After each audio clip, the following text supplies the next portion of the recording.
MGCAS stands for Manual Ground Collision Avoidance System. And what a ground collision avoidance system is designed to do is warn the pilot of an impending impact with the ground. What's neat about the F-35 MGCAS system is that we can actually specify a minimum altitude the pilot doesn't want the aircraft to descend below.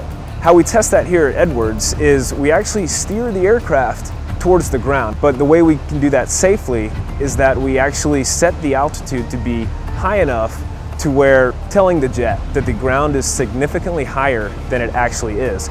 Therefore, the auditory and the visual cues that the pilot sees will occur well before he's in any danger of impacting the ground.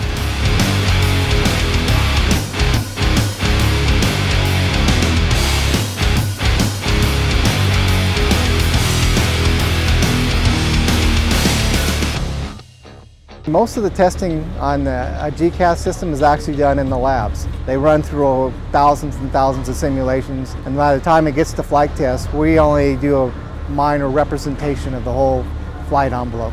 So it gets pretty rigorous testing, and then we confirm that the system does work.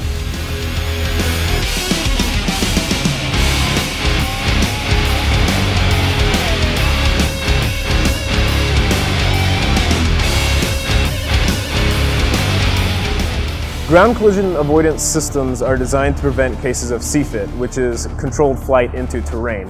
The majority of these CFIT cases are caused by loss of situational awareness, spatial disorientation, and GLOC, which is G-induced loss of consciousness. What a manual system does is provide protection against those first two, because the pilot has to manually recover the aircraft himself.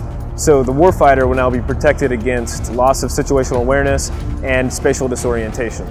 The future of ground collision avoidance systems is being tested right down the road here at Edwards. The F-16s are currently at the end of their phase of testing for an auto ground collision avoidance system. What this auto system does is that it will actually take control away from the pilot to recover the aircraft, and this protects against that third cause of CFIT, the G-induced loss of consciousness.